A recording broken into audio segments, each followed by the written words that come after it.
Olá pessoal, então vamos para essa aula de fasores e falar um pouquinho também de impedâncias e reatâncias. Então esses tópicos que a gente vai tratar hoje, vamos lá. Então falar de fasores aqui. A ideia é o seguinte, nós temos aqui as funções senoidais ou cossenoidais ou funções cosseno, são correspondentes a sinais elétricos que variam no tempo. Nós vamos tratar dessas funções, desses sinais elétricos que variam no tempo segundo essas funções senoidais aqui. Essa é a ideia, que a gente vai trabalhar só com isso. E não vamos trabalhar com ondas triangulares, nem com ondas quadradas. E é o seguinte, nós temos aqui a amplitude, temos a frequência e temos a fase. Temos esses três itens aqui. Está aqui. E é o seguinte, a gente precisa representar isso aqui. E na hora que nós vamos fazer contas, cálculos, fica complicado. Especialmente quando nós temos bobinas, capacitores, resistores, fontes. Fica tudo muito complicado se a gente for trabalhar com trigonometria. Então entra aqui os nossos heróis, aqui, vamos dizer assim, né? Os fasores, ou a representação fasorial. Então nós temos isso aqui. Ao invés disso, nós temos isso. Então isso aqui é uma representação, está aqui escrito, representação fasorial, que simplifica de uma forma extraordinária os cálculos, uma forma extraordinária. Porém, a frequência ela é omitida. Vocês notem que não aparece a frequência.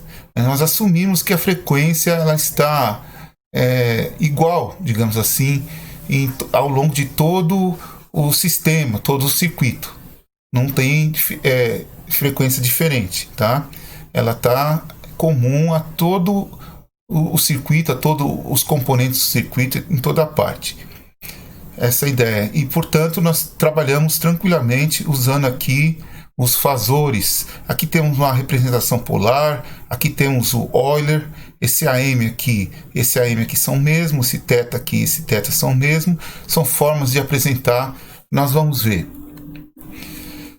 Novamente aqui, essas duas representações, essa aqui não é muito comum, essa aqui é extremamente comum.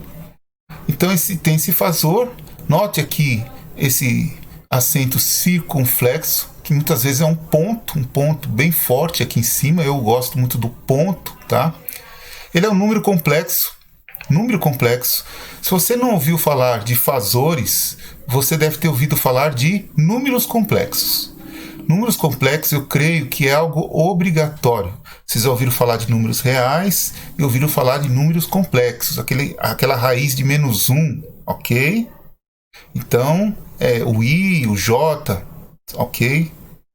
Eu espero que vocês tenham ouvido falar. A gente vai assumir fortemente que vocês têm um profundo conhecimento de números complexos. E vocês fiquem à vontade em usar a calculadora. Algumas calculadoras têm conversores de polar para retangular, retangular para polar, e que fazem cálculos com números complexos. Fiquem à vontade completamente, tá? E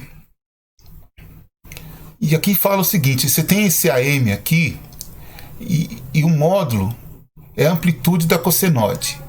Só que é o seguinte, a gente vai trabalhar com valor eficaz. Vamos assumir isso, tá? Então aqui, pra gente, vai ser o valor eficaz. Vamos convencionar isso. Vamos dar uma olhadinha aqui. Aqui, ó, você tem o valor da amplitude de pico. Tem gente que trabalha com pico a pico aqui, amplitude de pico. Tem gente que trabalha até com valor eficaz aqui, tá? Depende do autor.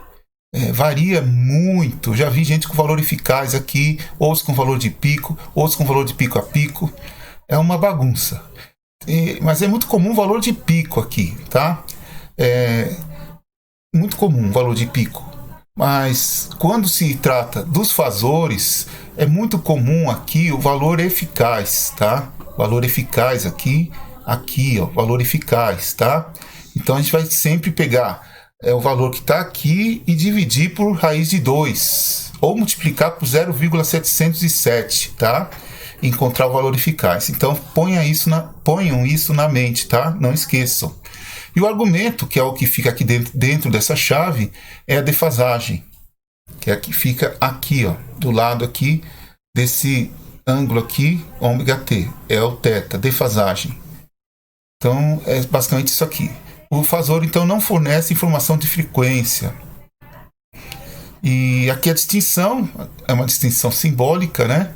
É aqui esse acento, às vezes aparece em negrito, às vezes aparece um ponto, como eu já comentei, às vezes aparece isso aqui em negrito, indicando que é um fasor e não um número qualquer. E sobre números complexos, ou fasores, né? Fasores tem a ver com sinal elétrico, variando no tempo, da forma senoidal ou cossenoidal. E quais são números complexos? Temos aqui 1, 2, 3, 4 representações: retangular, polar, exponencial e trigonométrica. Notem que as 4 representações, na verdade, são a mesma forma, o mesmo número complexo, só representado de maneiras diferentes, ao gosto do cliente. Quando você vai fazer somas, por exemplo, somar um fasor ou um número complexo com outro, essa forma retangular é a melhor para fazer soma. Mas quando você vai fazer multiplicações ou divisões, é melhor usar a forma polar, percebe? E essas outras duas aqui também, dependendo da circunstância, talvez seja legal usar essa ou essa, depende da circunstância. Eu, pessoalmente, é comum usar só essas duas. Eu quase não uso essas duas aqui. É raro eu usar essas duas, mas pode ser que venha a usar, tá? Note que para ir da trigonométrica para a exponencial ou vice-versa, a gente usa a fórmula de Euler. Essa fórmula aqui é bastante comum, bastante interessante, bastante importante. Então a fórmula de Euler, né? Ela está aqui, a fórmula de Euler, tá? Mas é comum, a gente vai usar bastante aqui, essas duas aqui, retangular e polar, quando a gente fala de fasores, tá? Aqui para fazer soma e subtração, aqui para saber fazer quocientes. É bastante comum, a gente vai fazer bastante isso. E aqui temos uma coisa interessante. A gente aqui não está pensando em número, em valor eficaz, está também meio jogado esse exemplo aqui, tome cuidado, tá? Tem uma tensão V, E, né? 20 seno de 377T mais 30 graus. E ela é representada de forma fasorial como se segue. Aqui estão todas as notações. Aqui a retangular, essa aqui é a trigonométrica, a polar e a de Euler, né? Acho que é Euler que chama, né? É exponencial. Então aqui é exponencial. Então está aqui cada uma delas. Note que aqui está a amplitude, que devia ser 20 sobre raiz de 2, mas tudo bem. Faltou aqui o raiz de 2, a divisão por raiz de 2, mas tudo bem. E está aqui certinho. E aqui é a retangular, que você pode obter tranquilamente. Tá? No final dos slides nós temos um apêndice que mostra para vocês como fazer a conversão retangular para polar e polar para retangular tranquilamente. E nós temos aqui também a representação de senoide para fasor ou número complexo, tá? Então isso aqui e isso aqui, vamos dizer assim, é a mesma coisa, tá? E aqui está falando a exigência que nós temos na disciplina a partir de agora, tá? Isso aqui vai ser nosso dia a dia, o nosso ganha-pão, vamos dizer assim, a partir de agora. Note que esse 377 radianos por segundo é 60 Hz, tá? Aí, isso aqui é bem comum, 60 Hz. Outra coisa muito importante que vocês vão ter que enfiar na cabeça, eu confundia muito isso, ainda de vez em quando eu ainda confundo, e algumas pessoas confundem também essa questão do adiantado e do atrasado. Por exemplo, a função cosseno, ela está adiantada em relação à função seno. Olha que interessante aqui. A gente tem que pensar em funções atrasadas, seno ou cosseno, com funções adiantadas. Então tem que ficar atento com relação a isso. Então quem está na frente e quem está atrás, tá? Então aqui no caso a função seno, ela está na frente e a função cosseno está atrás. Nós vemos aqui como que nós podemos ver isso. E é uma coisa interessante, tá? Na verdade, um seno é cosseno e o cosseno é seno. No fundo, quando a gente trabalha aqui com fasores, a gente não faz distinção. E quando a gente trabalha com sinal senoidal, em circuitos elétricos, não tem seno e cosseno. O sinal senoidal, cossenoidal, é tudo igual, tudo a mesma coisa. Isso aqui está variando no tempo, um sinal, e vou falar seno, é cosseno, não sei. Mas quando você tem dois sinais, por exemplo, eles podem estar defasados entre si. Pode ter uma defasagem entre dois sinais. Isso é extremamente comum e é extremamente relevante. Porque se combinar esses sinais e eles tiverem uma certa defasagem, pode ser que o resultado seja extremamente importante para o funcionamento do circuito. E conhecer a defasagem entre dois sinais, saber se um está adiantado, o outro está atrasado, e o quanto está adiantado e o quanto está atrasado, é de suma importância em circuitos elétricos e em eletrônica. Então, isso aqui que a gente está começando a falar é importantíssimo para vocês, tá? Então, é uma pequena introdução sobre essa história de atrasado e adiantado, tá? Então a função seno, por exemplo, ela está adiantada, ou seja, o seno vai ser o cosseno menos 90, certo? Ou menos π sobre 2, que é a mesma coisa, aqui é em graus e aqui em radianos. E o cosseno vai ser o seno mais 90. É simplesmente isso. Se vocês olharem aqui, olha o seno. Se eu pegar e subtrair 90, eu tenho o cosseno. Eu pego essa função senoidal, subtraio 90, eu de alguma forma eu faço com que ela se desloque para trás. Então eu atrasei a função seno. E atrasando a função seno, eu a tornei cosseno. Percebe? Se eu pegar a função seno e atrasá-la de 90 graus, eu transformo ela em cosseno. Eu posso também fazer uma regra de 3 e saber quanto tempo, se eu souber o período, ou seja, se eu tiver aqui o valor da frequência em hertz, eu transformo isso em período em segundos, faço uma regra de 3, período é 2π e o π sobre 2x, então eu encontro isso em termos de tempo. E então é a outra forma de apresentar o quanto eu atraso o seno para ele se transformar em cosseno, tá? Isso eu estou falando só em relação entre seno e cosseno, mas depois tem formas gerais que a gente vai falar depois. Aqui já apareceu a forma geral. Aqui está uma onda, essa onda aqui, ela está se o ciclo da senoide iniciar adiantado, o ângulo de fase inicial θ0 é positivo, tá? Então a onda está começando adiantado. Então eu vou ter o seno de ômega-t mais θ0, tá? Seno de ômega-t mais θ0. Se tiver atrasado, vai ser seno de ômega-t menos θ0. Menos θ0, indicando que está atrasado. Menos θ0 significa que está aqui, E mais θ0 significa que está aqui. Então está aqui a nossa convenção aqui para um sinal qualquer, tá? Então é importante prestar atenção nessas convenções aqui.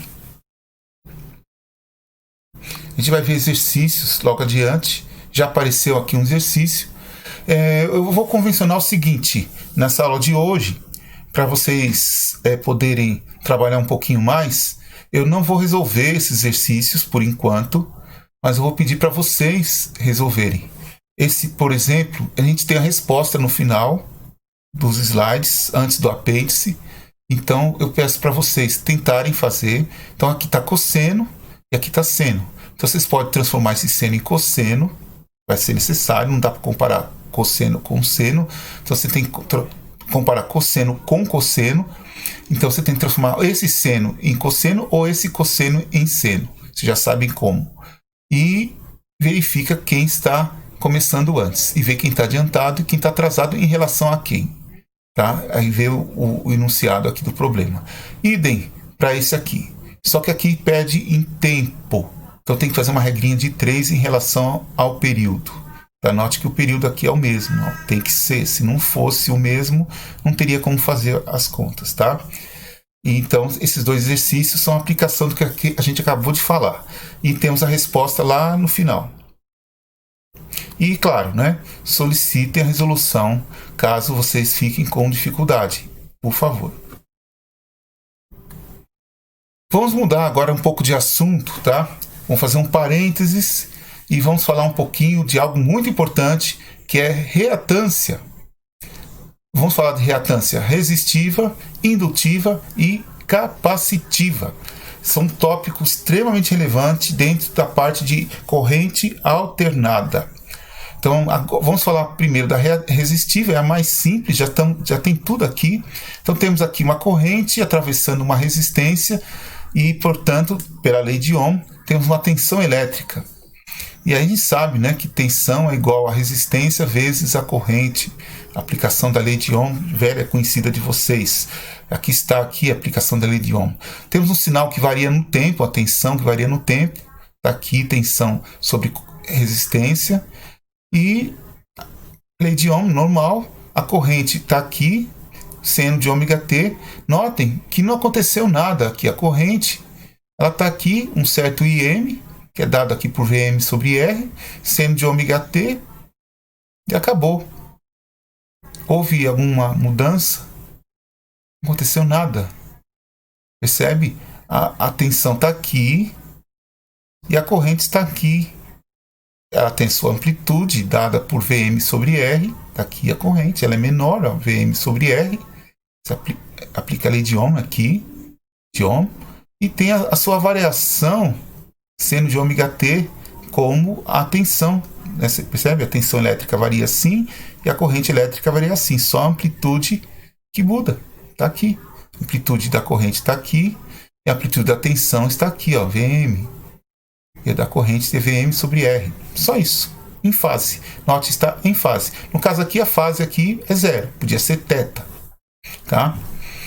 E aqui é zero. Então não houve defasagem.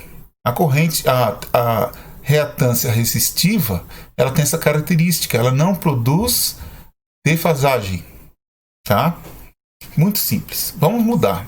Vamos para a reatância indutiva. Agora a coisa muda. Tá? A lei de Ohm está presente aqui e ela é até válida, tá? Agora, aqui tem o seguinte. A expressão da tensão elétrica aqui na indutância é diferente lá da expressão da tensão elétrica no resistor. No resistor, a expressão da tensão elétrica é R vezes I. Aqui não é R vezes I. Aqui é L, DI, DT. Diferente. E ela indica uma coisa. Ocorre uma reação da tensão elétrica com a variação da corrente elétrica. Note aqui, ó, que sinais com frequências superiores, à medida que a variação aqui da corrente aumenta, ou seja, frequências superiores, imagina um sinal aqui variando no tempo bastante. O que acontece com essa derivada? Elas fazem com que essa tensão elétrica de reação seja superior. Eu tenho uma variação muito grande aqui. Essa tensão elétrica também vai ser maior, ela vai variar mais. E também esse L vai influenciar nessa variação dessa tensão elétrica. Percebem isso? Então existe uma reação aqui da tensão elétrica. Quando a gente olhar aqui, vai haver uma certa uma oposição ao fluxo de cargas elétricas aqui, devido a essa tensão elétrica aqui, que vai aumentar aqui. Quando a gente pensa em resistência elétrica, resistor, né?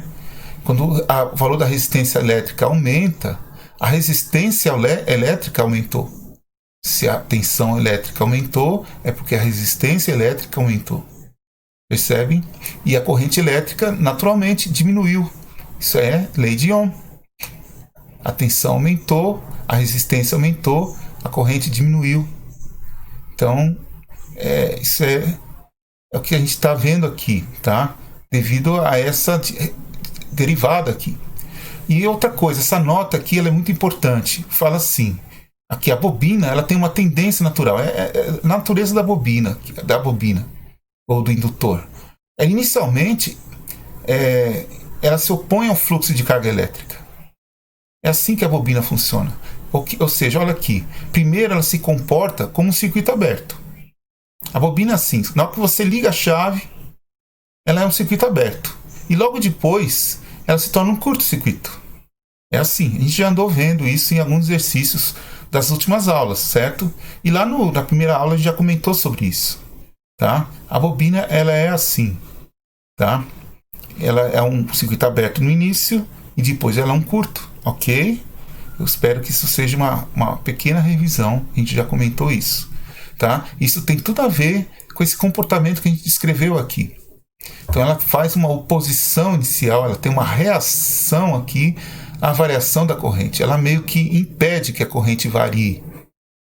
E depois ela deixa. Então a corrente ela tem dificuldade para variar, de crescer, digamos assim, e a tensão elétrica ela já começa grande, vamos dizer assim. E depois ela diminui. E a corrente começa pequena e depois cresce. Então há uma oposição aqui. Oposição dada aqui por essa relação aqui, que é a lei de Ohm. E aqui ela está relacionada com a frequência e com a indutância. Então, quanto maior a frequência e a indutância, maior a oposição.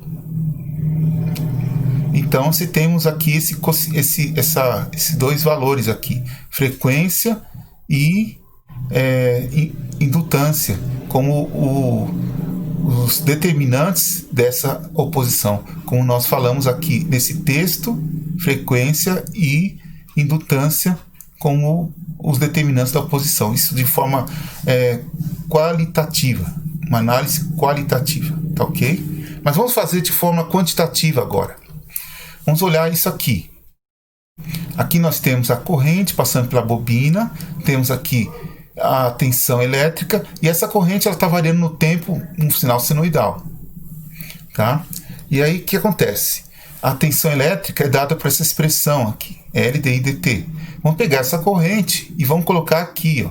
Vamos calcular essa derivada dessa corrente aqui. Como que fica? A derivada é dada por essa expressão. dI dt, ó, o I está aqui, ó, vamos colocar aqui e calcular a derivada. Pronto, vamos colocar esse valor de derivada aqui. Ó. Só pôr o L aqui dentro, ó, só multiplicar aqui, achamos a derivada.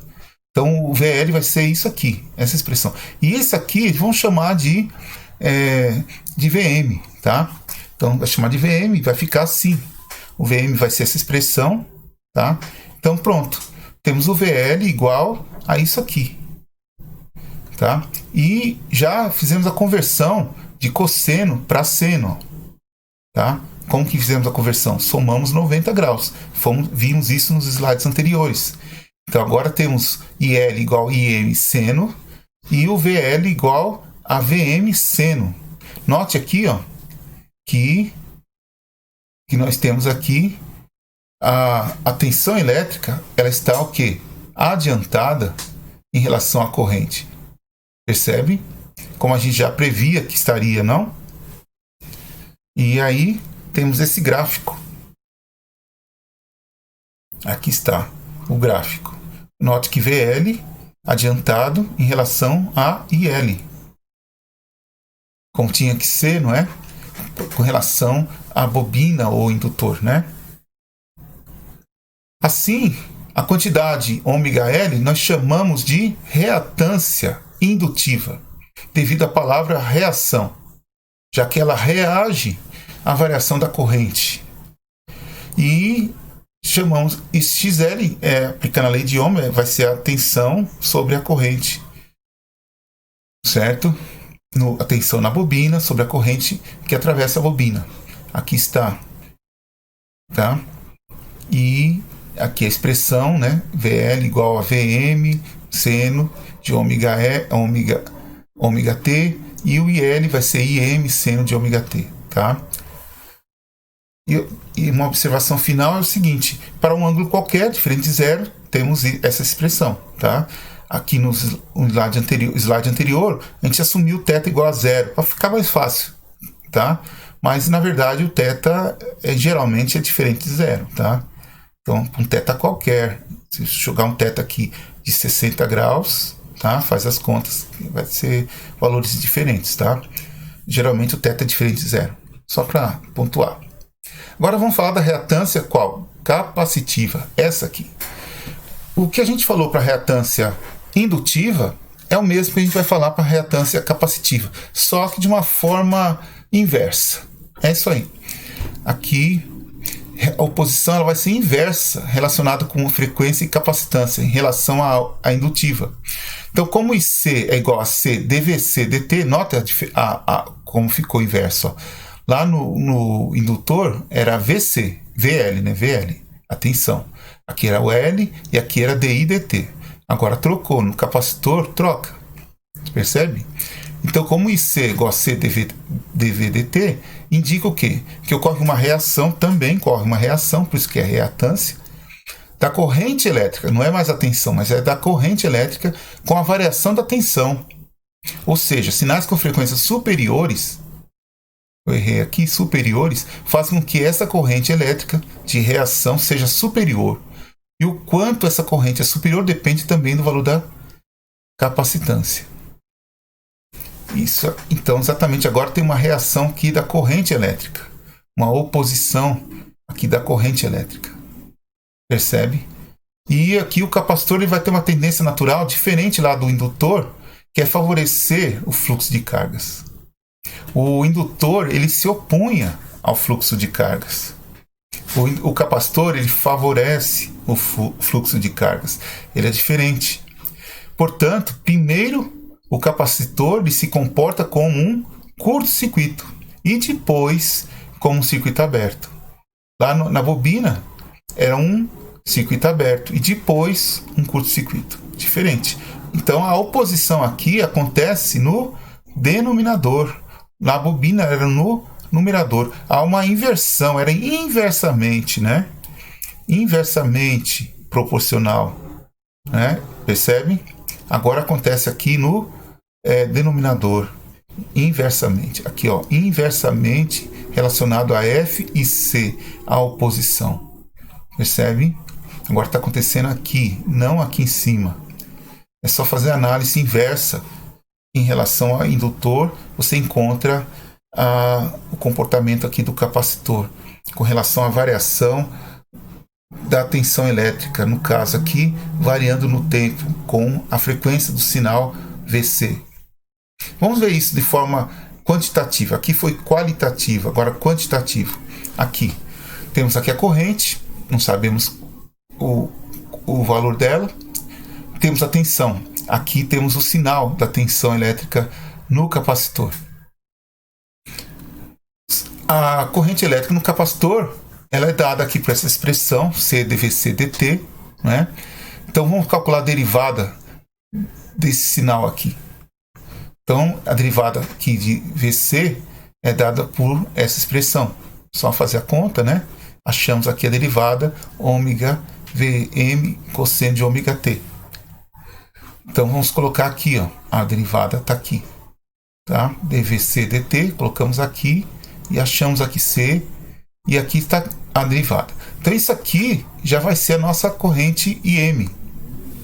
E vamos já passar para seno, para poder comparar esse seno aqui com esse seno. O IM vai ser ômega C Vm. Olha o ômega C aparecendo aqui para IM, multiplicado por Vm. E note que para ter aqui a reatância, né, vai ser Vm sobre IM. O ômega C passa para o denominador aqui embaixo, certo?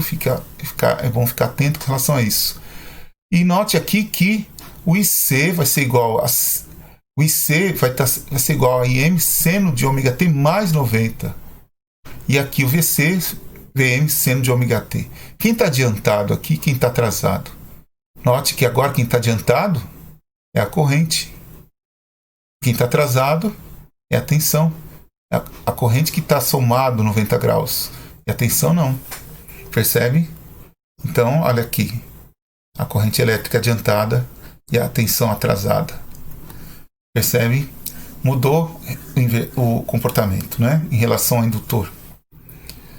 Então temos aqui nossa reatância capacitiva e dada aqui por VM sobre IM, conforme nós já vimos.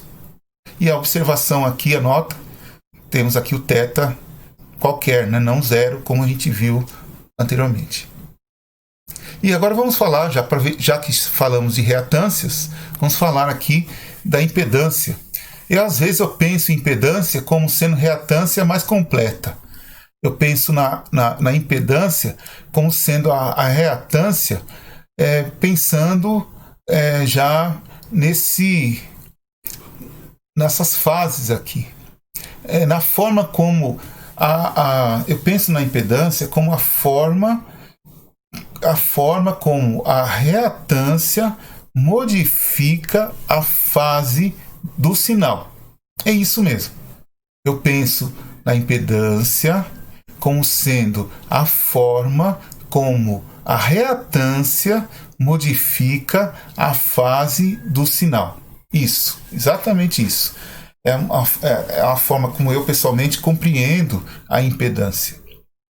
Então, a reatância, quando você coloca uma reatância no circuito, note que eu não estou falando mais de resistência, de resistor, estou falando de impedância. Aliás, reatância. E agora estou começando a falar de impedância. Percebe? Então a gente já está falando de uma forma mais geral, pensando já em circuitos circuitos de corrente alternada, CA, que é o que a gente tem de mais comum em circuitos elétricos e que é um pouquinho mais complicado para se lidar, mas que é o que mais tem e que é o que é mais relevante. Então, vamos lá. Aqui nós temos esse diagrama aqui, que ele é mas extremamente relevante. E ele mostra aqui exatamente o que a gente viu aqui nos slides anteriores. Aqui a nossa reatância indutiva. Ela fica acima do eixo imaginário, tá? E ela aparece sobre o eixo real. Aliás, a resistência, ela não produz nenhuma defasagem. Ela não tem defasagem. Lembra que ela não tem defasagem entre tensão e corrente? Certo? Então ela fica totalmente sobre o eixo real, certo? E na parte positiva. Já a reatância indutiva, ela produz uma defasagem entre tensão e corrente. No caso, a corrente é que fica atrasada e a tensão que fica adiantada. Nesse caso aqui, como a tensão que fica adiantada, você coloca aqui a reatância indutiva aqui na parte positiva. E já a reatância capacitiva fica nessa posição. Tá ok? Ela fica aqui na parte negativa do eixo imaginário. Tá? O eixo real, a resistência fica na parte positiva, no eixo imaginário, a capacitância fica na parte negativa e a reatância na parte positiva. Isso aqui vocês precisam ter nítido. Tá? Aqui XC fase, faltou o sinalzinho de menos aqui. Acho que tinha um sinalzinho de menos aqui. Faltou, que coisa. Sinalzinho de menos, né? Faltou o sinalzinho de menos, tá? Então, perfeito. As coisas, né? E o sinalzinho de menos não apareceu. Acontece. E aqui apareceu um capacitive. A gente revisa tanto. E o resultado, quando você faz uma soma de resistor com uma reatância, é isso aqui. Ó, o número aqui com pontinho, que eu gosto. Acho legal quando põe pontinho, não o acento circunflexo, o pontinho eu acho mais legal.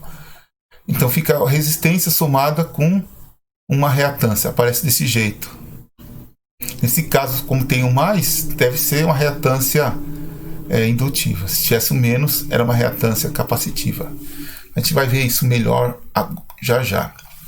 Então aqui, já temos aqui de novo aparecendo a soma, uma impedância de uma forma mais geral, ela aparece assim. Geralmente você tem a presença de resistores e resistências elétricas, resistores, que são impedâncias resistivas, né, resistores, e reatâncias, tá? Que podem ser reatâncias capacitivas, indutivas, tá? E as reatâncias, elas vão sempre ficar na parte imaginária e os resistores vão ficar na parte real, tá? E o módulo é dado aqui para essa expressão e o ângulo de fase é dado para essa expressão. Né? O módulo vai te dar aqui, na representação aqui polar, né? Você vai ter aqui o módulo e a fase. Então é importante aqui a representação que a gente chama de retangular, né? Tá aqui e aqui é o polar. Então na representação polar que te dá a fase, tá bom? Então tanto a polar quanto a retangular são úteis, são importantes. A gente utiliza ambas, tá? Aqui você visualiza a fase, tá? Aqui você visualiza a reatância e a resistência, tá? São informações úteis, importantes em ambos, tá? Então a gente tem que estar sempre jogando com isso tudo, dependendo do que está sendo pedido, o que se quer visualizar, tá? Vamos fazer uns exercícios aqui para a gente se familiarizar mais aqui um pouquinho com o que a gente falou quase agora. São exercícios assim. Tem uma notinha aqui que apareceu. Impedância não é fasor. É interessante isso. Impedância não é fasor. Tá? Quando a gente fala de fasor, a gente está pensando em sinal elétrico. Sinal elétrico não é impedância. Tá? Sinal elétrico é dado em volts e amperes. Tá? Impedância é dado em ohms.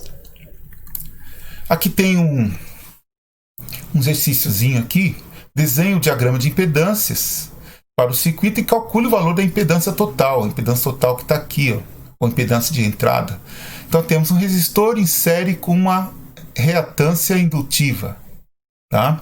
Então vai ser 4 mais essa impedância, como a gente viu lá no diagrama, aqui é J8, percebe? O JXL. Então vai ser 4 mais JXL. Só isso. Bem fácil, já tem a resposta. Então vamos fazer... pediu o primeiro diagrama, né? Então aqui é o 8.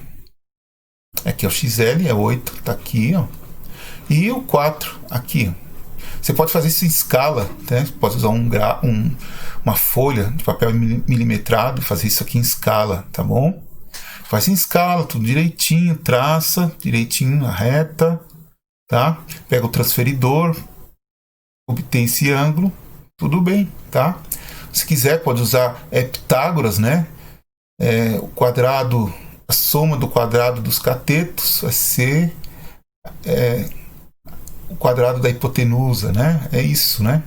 Se eu não esqueci lá da 8ª série. Então, é isso aí. Aí você acha o ZT, módulo de ZT ao quadrado, né? Então é isso aí. Então, isso é muito... Vocês sabem isso muito bem, tá? Então, esse aqui é o diagrama de impedâncias, tá? E como se calcula isso aqui, né? Fazendo conta. O ZT total vai ser Z1, que é esse aqui, mais Z2, que é esse aqui. Essa impedância Z1 e essa impedância. Essa impedância Z1 vai ser R, fase 0, que o resistor é esse aqui, ó, fase 0. E aqui é ZL, fase 90 graus. ZL aqui, ó, XL, fase 90 graus, que é a bobina. Passando aqui para representação em retangular, né? Aqui é R, fase 0 é só isso.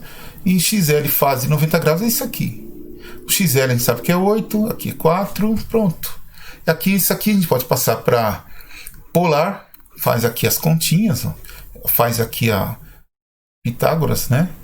Obtém isso aqui. Aqui faz arctangente disso dividido por isso, arctangente de 8 sobre 4 é arctangente de 2, né?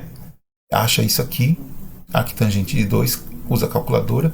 Tem calculadora que você já faz isso aqui direto e acha isso aqui direto, tá? Então vocês fiquem atentos com relação a isso, só pegar e fazer, vocês vão achar, ok? Bem tranquilo, não? Vamos fazer um outro exemplo, muito mais complexo, uma complexidade tremenda, tô brincando, não é, né? Você só acrescentou o capacitor aqui. Então determina a impedância de entrada para o circuito e desenha o diagrama de impedância. Aqui ele mudou a sequência. Calcular a impedância primeiro. Então vamos lá. Chamou de impedância de entrada. Então é a mesma coisa, só falou de jeito diferente. Impedância então vai ser essa soma aqui. O Z1, o Z2 e o Z3. Então é só somar. O Z1 é esse aqui, o Z2 é esse aqui e o Z3 é esse aqui. Ó, que apareceu já direito. Ó, o XC menos 90. Tá? Aí passa para polar, para retangular, ó, igualzinho, olha aqui como apareceu, ó, menos 90, apareceu menos JXC, ó, menos, ó, fica atento com relação a isso, substitui tudo direitinho, ó, os valores, ó, e soma, ó, 10 menos 12, menos 2, tá? 10 menos 12, menos 2, faz a continha, passa para polar agora, faz a continha, tá?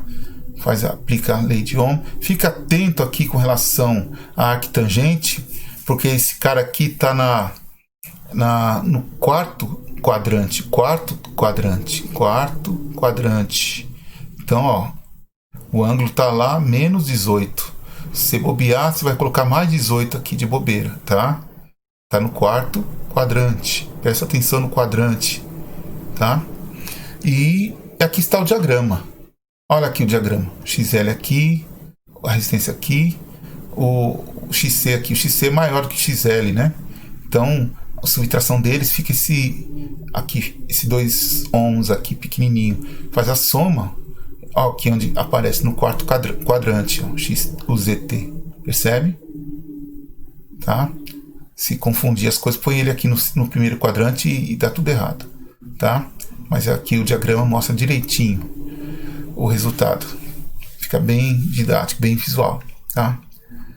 E pode aparecer isso aqui em paralelo, em série paralelo, dá para fazer umas coisas bem invocadas, tá? Mas é tranquilo, só ter paciência e fazer conta. E sobre a admitância, basicamente assim como a gente fez com a condutância, a admitância é isso aqui, ó, 1 sobre Z, tá? E aí o Z é isso aqui, você tem que fazer as contas, pegar 1 sobre isso aqui tudo. E é usar números complexos. O que vocês sabem fazer de números complexos, tem que aplicar aqui, tá? E o resultado que vocês acharem, vocês vão achar isso aqui. E a parte real chama-se condutância. Lembra da condutância aqui, ó? É o mesmo nome, a condutância. E a parte imaginária tem um nome bem estranho, susceptância. É a susceptância. Essa é a novidade, né? Novidade, admitância, susceptância. Tá? Tem 2 novidades, admitância e susceptância. Susceptância é a parte imaginária da admitância. E a condutância é a parte real, assim como tinha a condutância lá na parte de corrente contínua, né? Então é basicamente isso. E aqui mostra um pouco como você calcular, ó. Fazer as contas aqui, ó. 1 sobre Z ponto. Aqui tem a fórmula, né? Se quiser usar a formulinha, né? Você tem aqui a expressão do Z, ó, usa, né? Decora ou usa, né? Tá aqui, se quiser usar, tá? Fique à vontade. A fórmula. Aqui, esse exercício aqui, esses 2 exercícios aqui, aplicação de fórmula, isso aqui que foi a que a gente para vocês calcularem a impedância vista para os terminais aqui, acho que vai dar uma expressão, aí eu deixar para vocês fazerem, e aqui também deixar para vocês fazerem, é bem tranquilo, vocês têm a fórmula aqui, tá?